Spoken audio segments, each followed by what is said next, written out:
Hello everyone, welcome to Lukman IS. Today we are going to have the Hindu analysis of 26th February 2021. So let us see which are the important articles in today's The Hindu newspaper. Yes, these are the important articles for mains related, relevant to our mains syllabus, for prelims related, relevant to our prelims examination.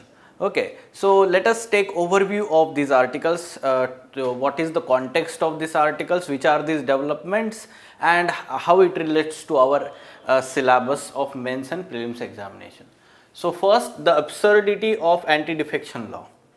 The context of the article, editorial page number 6. The context here, it is regarding the recent events that happened in Puducherry. Okay, so earlier also we have discussed about it, but now from the perspective of anti-defection law here, it is discussing. So GS2 paper, polity part. What is this anti-defection law? What are the grounds for defection? And yes, which are the exceptions and the issues involved in this anti-defection law? We are going to discuss from GS2 paper. Then government to monitor OTT content. So OTT platforms like Netflix, Amazon Prime Videos. So all these let's say platforms, they are now to be regulated under the new guidelines issued, and the information technology rules 2021, the amendment to these rules have been done, and a code of conduct have been devised for this OTT content as well as social media platforms. So together under these guidelines, the rules have been amended. So what are these provisions for the regulation here? We will look into them. Okay. For prelims examination, inscription on Vijayanagara king's death discovered. So here the context, Vijayanagara king, which king it is talking about? Krishna Deva Raya. Okay, so we will briefly talk about the Vijayanagara kingdom and empire, and about the, let's say, architecture of Vijayanagara also, and particularly about this king Krishna Deva Raya, because UPSC has already asked some of the questions regarding this particular king, one of the most important king of Vijayanagara empire. Then inquires to go for aerial mapping of ocean floor. So from geography perspective as well as the government institutions and organizations relevant to our prelims examination, some basic information about this inquires and national we can say that ocean technology, National Institute of Ocean Technology, which are these institutions and under which ministry they come, when they were established, and their mandate. This much information we are going to look into this particular article here. Then India Pakistan agreed to adhere to 2003 ceasefire agreement. Okay, so yes, this is the good development, bilateral relations between India and Pakistan. So as a follow up in international relations, we are going to look into this news. Okay, so now we will discuss these news or the issues in detail. So first, the absurdity of anti-defection law. The context of the article here is the recent developments that happened in Puducherry Union Territory Assembly or Legislature. Okay, so here the basics of anti-defection law.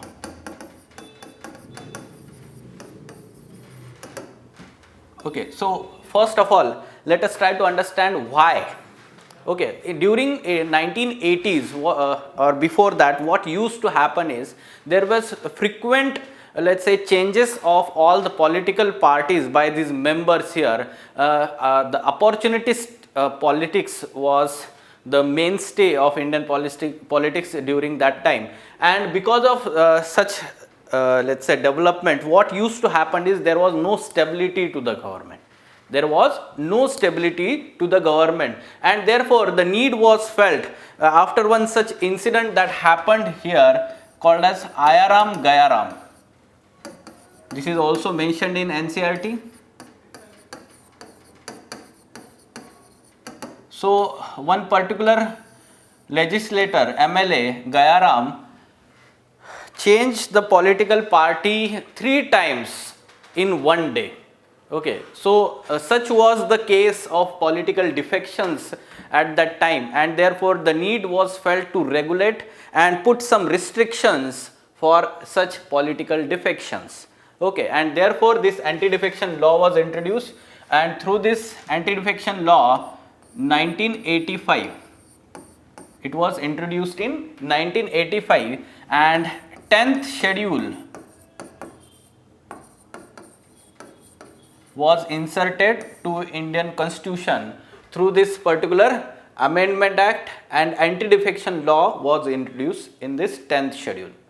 Okay, so which was this Amendment Act 1985? This was 52nd Constitutional Amendment Act. Okay, so this is 52nd Constitutional Amendment Act 1985, and it inserted 10th schedule in Indian Constitution, and it provided for certain criterias or the grounds of defection, political defection, and that was to be decided by the presiding officers of the houses. Okay, the presiding officers. Now, which are the presiding officers? If we are talking about, this is applicable to, we can say that applicable to both union and state legislature. It is applicable to both union and state legislature, and also we can say that for Rajya Sabha, and if we are having the second house in state, state legislative council. Okay, so it is applicable to all these houses and legislative houses. So presiding officer, if we are talking about Lok Sabha, who is the presiding officer? Speaker, Speaker of Lok Sabha. And if you are talking about the Rajya Sabha here, chairman. So chairman of Rajya Sabha, who is this chairman of Rajya Sabha? So he is, let's say, the ex officio vice president, or we can say that the vice president of India is ex officio chairman of Rajya Sabha. Okay, so he is the deciding authority on the such cases of anti-defection. Now, who can file this? Any member of the house can file the let's say anti-defection notice, give the anti-defection notice to the presiding officer against any member of the house.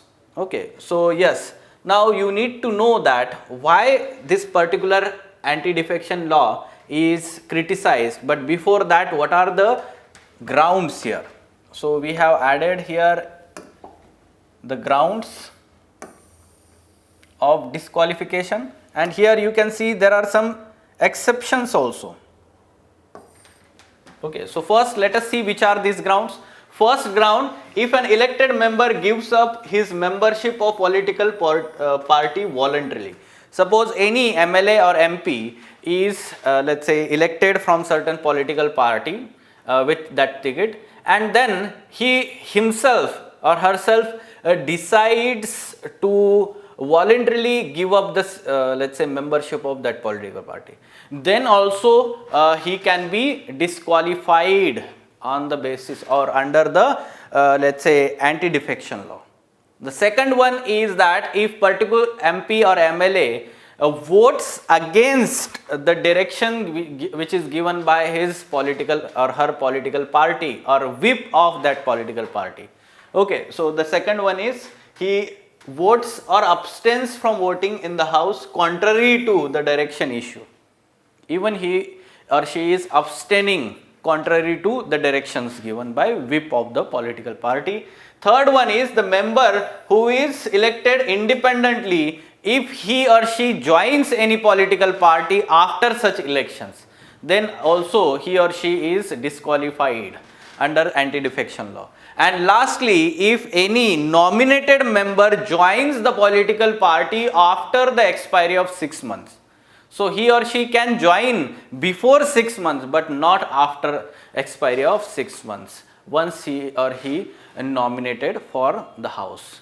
Okay, so these are the 4 grounds. Now what are the exceptions?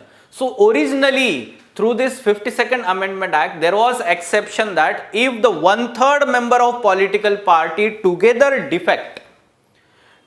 decides to join any other political party, then it was said that such kind of defection will not be considered under anti-defection law and they will not be disqualified under this law. Okay, however, Now, one third is very small number for any political party. Okay, and therefore there were again the exception was again misused by many political parties. Okay, and therefore through 91st Amendment Act, Constitutional Amendment Act, 91st Constitutional Amendment Act, what they did is this exception criteria was changed here, and it was said that 2/3 of the legislature of the political party. It was 1/3 earlier. Now it was 2/3 of the legislature of political party decide to merge into another political party. Neither of the members to decide to merge nor the ones who stay with the original party will face disqualification. Okay. And second exception, any person elected as chairman or speaker can resign from the party or rejoin the party after he demits from the party. Okay, so the presiding officer, he can resign from the political party, he will not be disqualified. Okay, so these are the two exceptions given here, and you need to know that 91st Constitution Amendment Act is related to this 10th schedule, amendment to 10th schedule regarding this particular provision. So two Constitutional Amendment Act, one is 52nd Constitutional Amendment Act and 91st Constitutional Amendment Act are related to political defections or the 10th schedule of Indian Constitution, anti-defection law. Okay, now you have understood this. Now any decision taken by we can say the presiding officer, originally through 52nd Constitutional Amendment Act, it was said that the decision of the presiding officer is the final decision and it cannot be entertained in any court of law. It was mentioned in Indian Constitution in 10th schedule.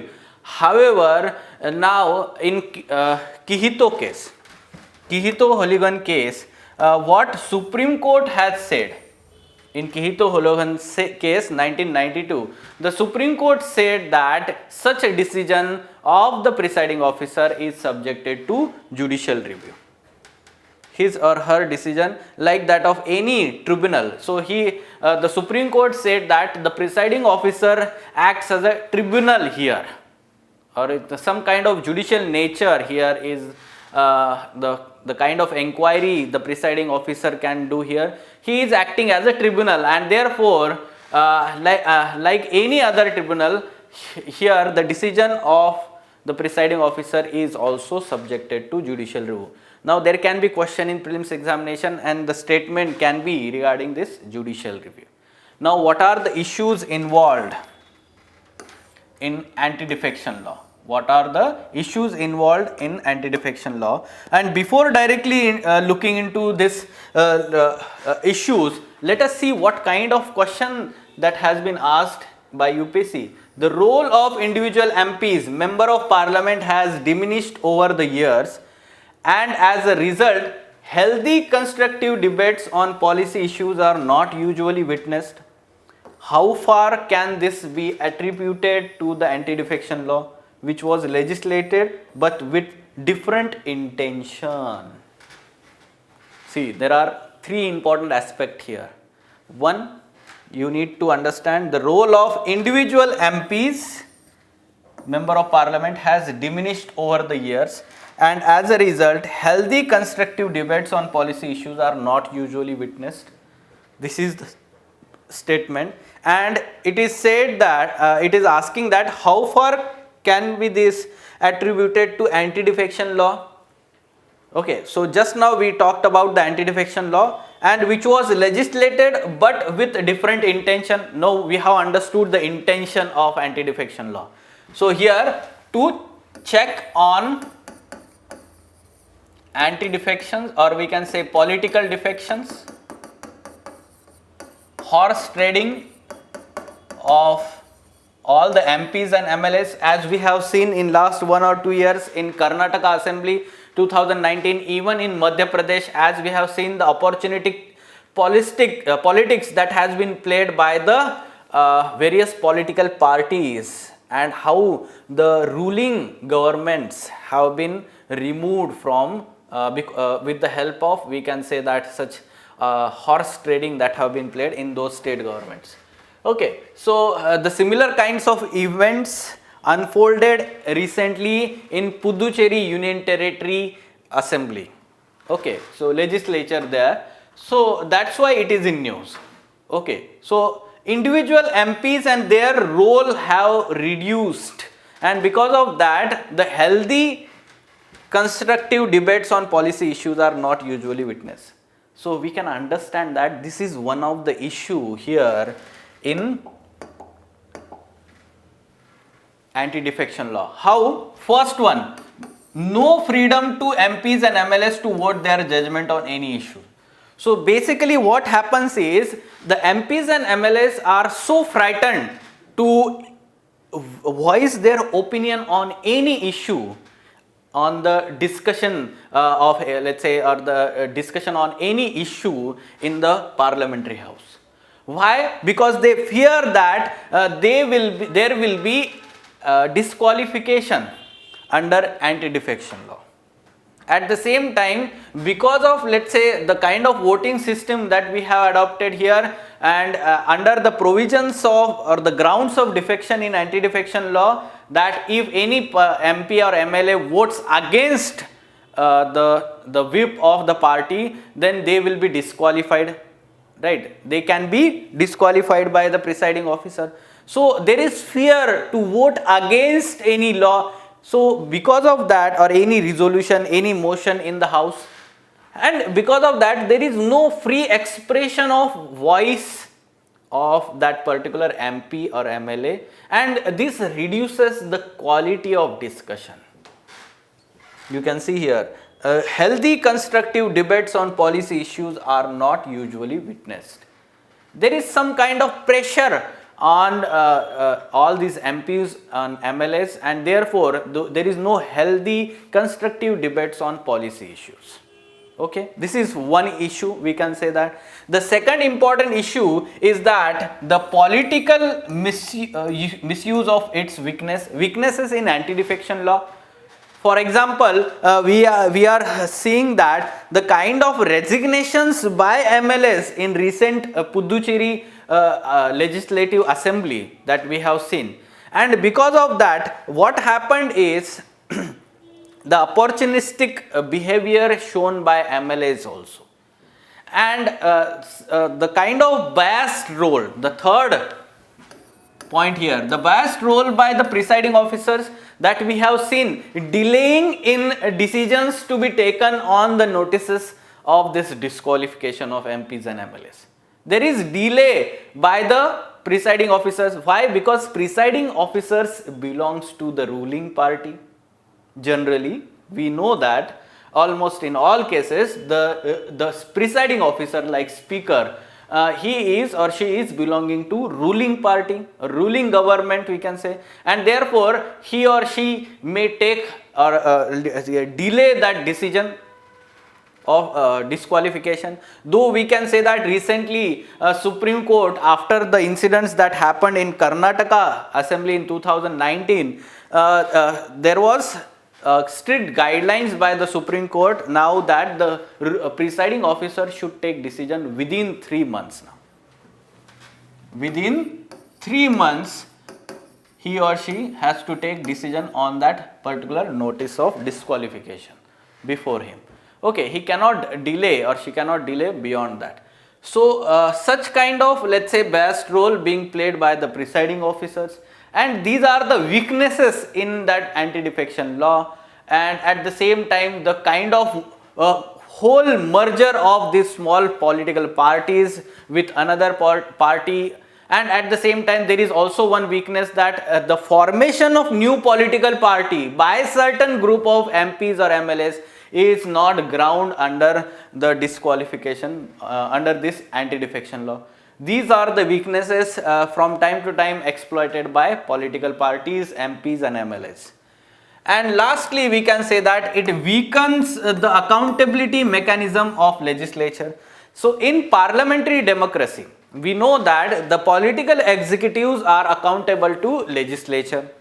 Okay, that means the Council of Ministers or the government is accountable to legislature. And when we understand that this legislatures, even though suppose a particular MP belongs to, if suppose a particular MP belongs to ruling party but he is not part of Council of Minister, but he cannot voice any free let's say opinion of his own independent opinion on any policy issue. Why? Because of that whip issued by there is fear of disqualification on the basis of or the grounds of anti-defection law. Okay, and therefore we can understand that in parliamentary democracy there is always, generally we can say that always the majority of the ruling party and the government or the executives are made up of the from that ruling parties and the coalition, and therefore there is no possibility because of this anti-defection law or fear of this anti-defection law that the legislators or legislators or the MPs holding the executive accountable. Okay, so this weakens the accountability mechanism in legislature, and we know that our forefathers or the constitution makers, why they adopted parliamentary democracy over presidential form of government, because they favored the accountability more than stability of the government. Yes. So what is the major aspect we have to understand here? That parliamentary form of government gives the preference to accountability over stability of the government. However, in presidential form of government, the focus is on the stability of the government rather than accountability. Okay, so this is the difference, and this particular anti-defection law weakens the accountability mechanism in legislature. So these are the issues. You could have provided the examples, recent events in Karnataka Assembly, MP. Before that you could have given Arunachal Pradesh, example of Arunachal Pradesh, and the recent one you should have given the example of Puducherry. Example of Puducherry.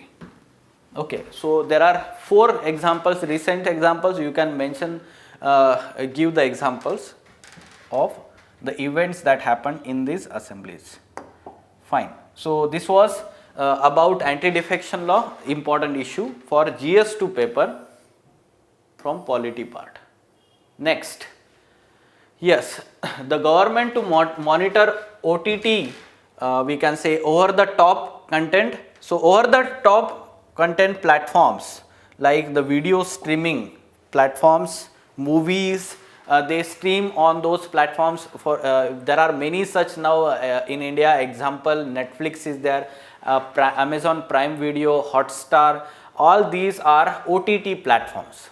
Okay, and there was severe criticism about no regulation, even self-regulation, and therefore there was criticism about we can say the reasonable restrictions should be there on these platforms where freedom of speech and expression is exercised, and the creativity, we can say that the form of art.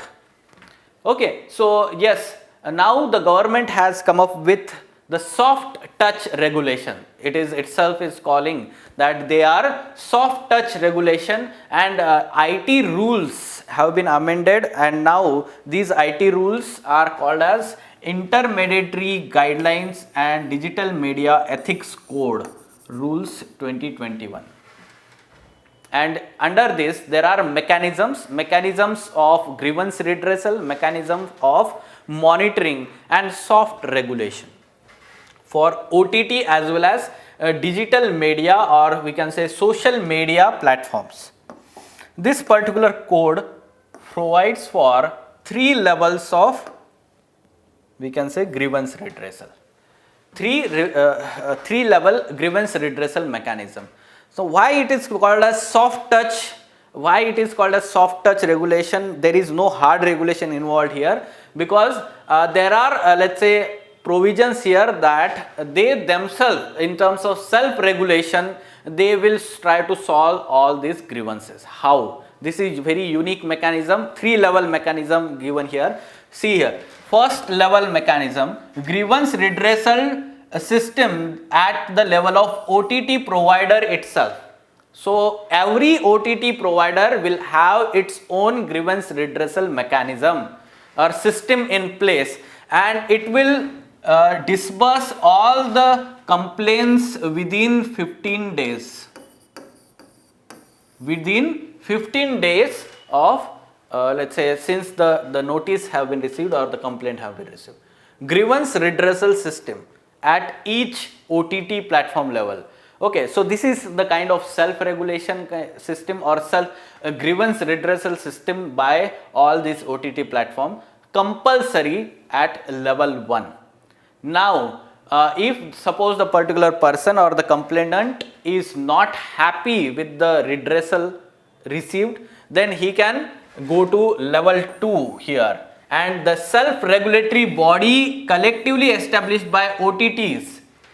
Here the self-regulatory body, again kind of self-regulation. Now OTT platforms are coming together and establishing this self-regulatory body, and the complaints they can appeal here to this body now, appellants. So yes, this will be headed by either of retired Supreme Court or High Court judge, or let's say persons of eminence from media or journalism. So we can say that the experts. So this will be headed by this self-regulatory body will be headed by one of the person from these fields. Okay, and now they will be dealing with all the complaints and appeals from the first level. Now if suppose appellant or the person is not happy with the grievance here, then at third level there will be oversight mechanism. There will be oversight mechanism. Now the government comes into the picture. Now the government comes into the picture for regulation purpose. This is the oversight mechanism. This will be interministerial committee or group. Interministerial committee or group that will be formed as an oversight mechanism at this level 3 of the government. Okay, so this is how the redressal mechanism for these OTT platforms regulation is going to take place under this IT Rules Amendment 2021. Okay, so this is the code. There are many such provisions given, and the details directly the PDF is there, but not everything is important for us. The grievance redressal mechanism level 1, 2 and it should be level 3 actually. यहाँ पे ये typing mistake हुआ है. Level 3, level 1 is at OTT provider level. Level 2 collectively they will establish self-regulatory body. Okay, so that will be by OTT themselves. In first two levels there is no role by the government. Okay, and at the third level the oversight mechanism, interministerial group that will be formed to let's say listen to the appeals also, and it will have some kind of soft regulation here by the government. So the role of the government comes in level 3. This should be very clear. Now similar kind of let's say provisions under these rules for social media. So tighter norms in place for social media, and yes, the soft touch oversight that it is talking about. Now what is this soft touch oversight? Surely we know that under IT Act there are many such provisions that these intermediaries to support the government for let's say disbursement of information, provide the data to the government, and now under these guidelines the social media companies have to assist the government agencies in investigation also.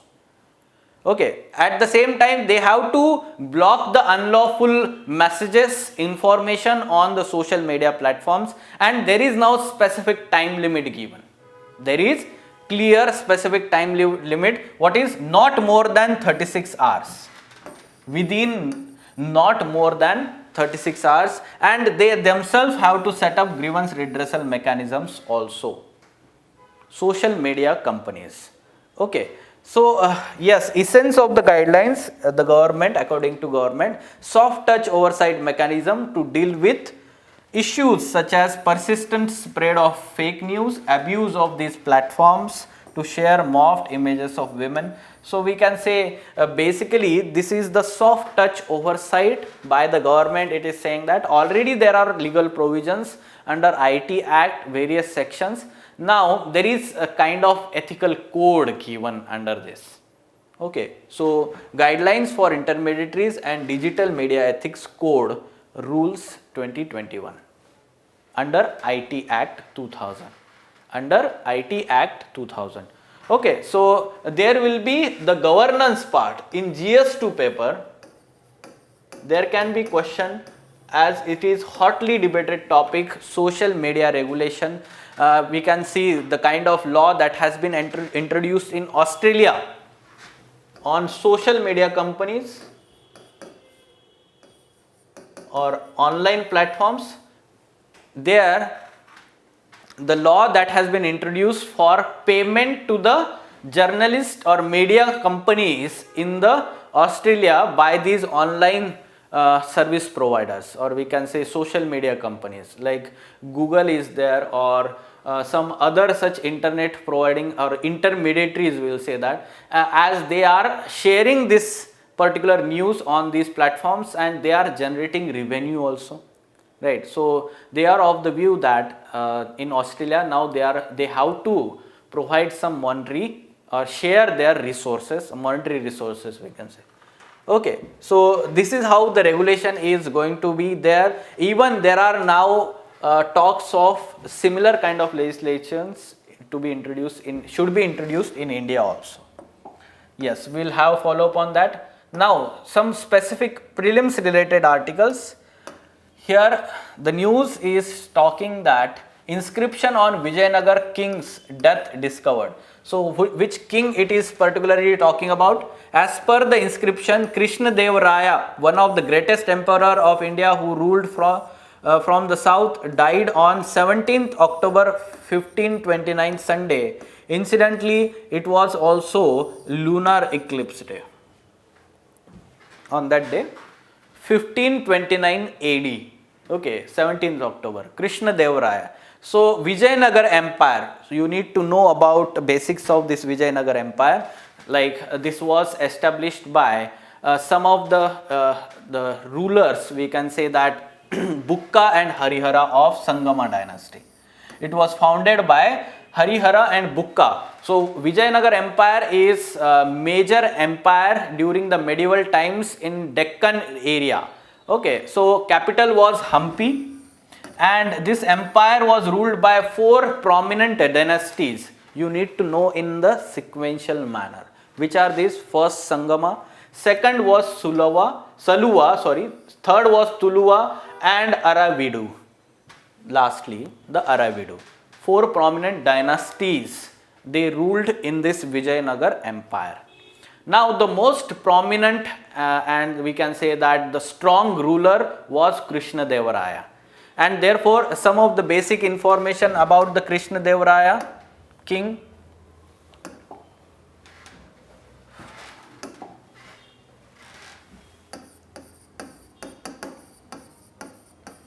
Krishna Deva Raya, yes, he belonged to Tuluva dynasty, third one in sequence. Then he is also having the titles like Andhra Bhoj or the Bhoj Raja. This title was let's say given to Krishna Deva Raya. Such kind of question was asked in UPSC prelims paper regarding Krishna Deva Raya.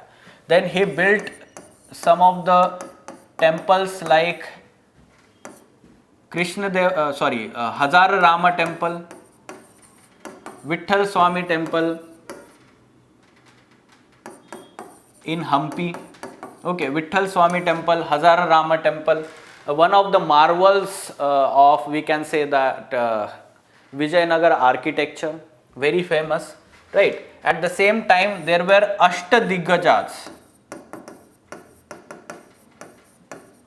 Ashtadiggajas, or we can say 8 prominent poets at his court, and one of them was Tenali Ramanujan. Tenali Ramanujan, very famous poet. Okay, so he was himself a scholar of Sanskrit language and Telugu language. So he has written some of the plays and poetry in Telugu language and Sanskrit language. He was himself scholar, and if we are talking about the timing, he was contemporary of Babur in north. So in north there was the establishment of Mughal empire by Babur. Okay, so he was contemporary of Babur, we can say, Krishna Deva Raya, in Deccan region. Okay, so this much information is sufficient about Krishna Deva Raya, very important ruler of Vijayanagar empire. Now on this information you can attempt such kind of prelims practice question. You can see here, practice prelims MCQ. With reference to Indian history, consider the following statements about Krishna Deva Raya. This is how the UPSC questions are being framed, with reference to Indian history, with reference to ancient Indian history or medieval history of India. Yes, he belonged to Sangama dynasty of Vijayanagar empire. Is this correct or incorrect statement? We are asked to mark the correct statement. He belonged to Sangama dynasty. No, he belonged to Tuluva dynasty. Tuluva dynasty of Vijayanagar empire. He built Hazara Rama temple at Hampi. Yes, this is correct. He was contemporary of Babur. Yes, this is also correct. So answer should be 2 and 3. Yes, if we are talking about the architecture here, you can see Vijayanagar temple architecture example, Vijay Vitthal temple, or we can say that Someshwar temple at Kolar city. Then we have Vidya Shankara temple at Sringeri, Virupaksh temple and Hazar Rama temple, and Nandi monolith at Hampi. Very, very, very important.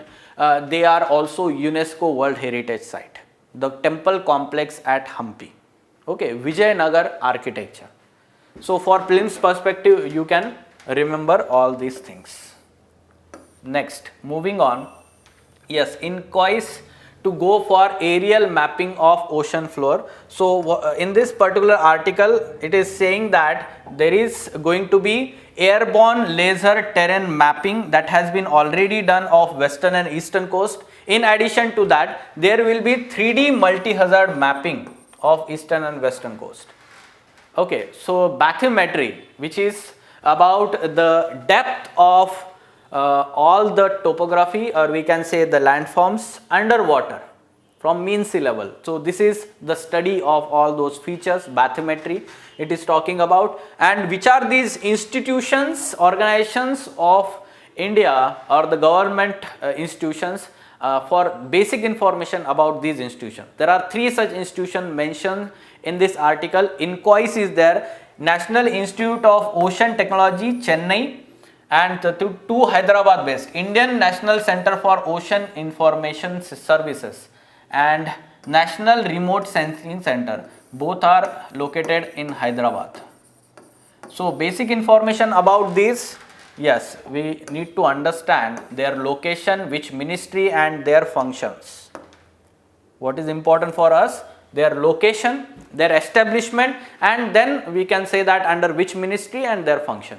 So yes, this INCOIS as an autonomous body established in 2007, mainly why it was established, you need to remember when the tsunami was hit on the eastern coast of India, or we can say that 2004 tsunami, 2004. Okay, so yes, 26th December, this tsunami waves struck eastern coast of India especially, and led to loss of life also, and therefore the need was felt for early warning system of tsunami, and therefore a dedicated institution was established, autonomous body under Ministry of Earth Science, located in Hyderabad. So you can see here tsunami early warning system is one of the service provided by this INCOIS. Okay, and yes, it is part of Earth System Science Organization, ESO, and mandated to provide best possible ocean information and advisory services not only to the government but to private players, also the fishermen, society, industry, government agencies and scientific community also. What are the services provided? One is tsunami early warning, potential fishing zones. So this is very important for fish farmers, or we can say that fishermen. The potential fishing zones, and the advisory is issued by this INCOIS, and so that these fishermen can venture into the sea in that particular area and have more catch. Okay. Or similarly, tuna fishery advisory. Why tuna? Because tuna is actually migratory species. ये move करता है frequently, and therefore such kind of fishery advisory is given for tuna fish also.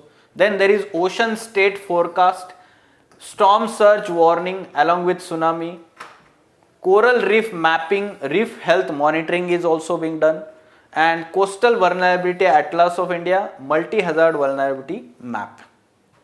Okay, these are the services given by INCOIS. So services, year, ministry and the function.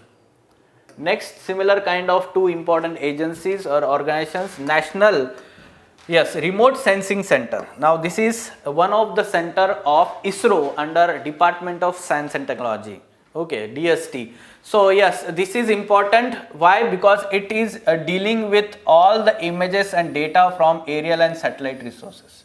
If we talk about the example Bhuvan service. So Bhuvan is actually India's GPS service. If you know about this, that IRNS system is there, and through that the Bhuvan service is provided by this National Remote Sensing Center. Basically it is about collection, storage and dissemination of all the aerial data and satellite data. Okay, next is National Institute of Ocean Technology, Chennai based, established in 1993 under again Ministry of Earth Sciences. See, the Ministry of Earth Science, Institute of Ocean Technology. So whatever that is related to oceans and ocean technology, ocean services, they are under Ministry of Earth Sciences. Okay, this is very important. 1993, what is the role or major let's say role of this Ocean Technology Institute is harvesting non-living and living resources of India's EEZ, which is about 2/3 of the land area of India. Yes, so basically it is let's say having example, if we are talking about example, manganese nodules, deep sea we can say mining, deep sea mining,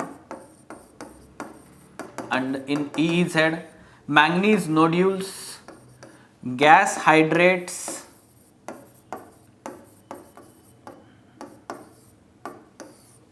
this is the technology in this regard is being developed by National Institute of Ocean Technology. Okay, so this information is important. So there can be question like deep sea mining, the which of the following is involved in the technology demonstration in deep sea mining. Okay, so this is National Institute of Ocean Technology, Chennai. Okay, moving on.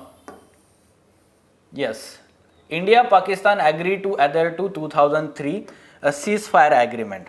Now this is important development in terms of bilateral relations between India and Pakistan. So yes, we have seen that after Uri attack and since 2016, we have seen the decline in bilateral relations between India and Pakistan, and this is the positive development in strengthening those relations, bilateral relations, and reduce the ceasefire violations along LOC, line of control.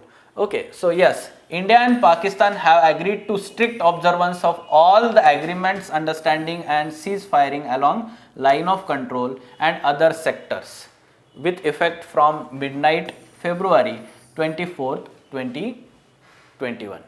Okay, so this is the good development. Also, along with that, they are going to use existing mechanisms of hotlines and flag meetings resolving any misunderstanding between the two countries. What is the present mechanism? Yes, present mechanism, existing mechanism, there is discussion by officials from military operations directorate every Tuesday. But the DGMOs, that is these directorates, speak only when one side requests for conversation. Okay, so at present this is the exact existing mechanism, and the hotlines and flag meetings to resolve misunderstandings are to be used now for further, let's say, peace and tranquility along the border. Fine. So this is the follow for India-Pakistan bilateral relations. Yes. So these were important articles related to our prelims as well as mains examination. अगर आपको ये video पसंद आया हो तो इसको like कीजिए, comment कीजिए, शेयर कीजिए अपने फ्रेंड्स के साथ, और साथ ही साथ इसको हमारे चैनल को सब्सक्राइब भी कीजिए. For further information on editorial discussion classes or ED classes wherein in-depth analysis of mains related issues and articles is done by Ansari sir and team, and a perspective building is done on those issues. So for further information regarding that course, you can contact Lukman IAS. Thank you.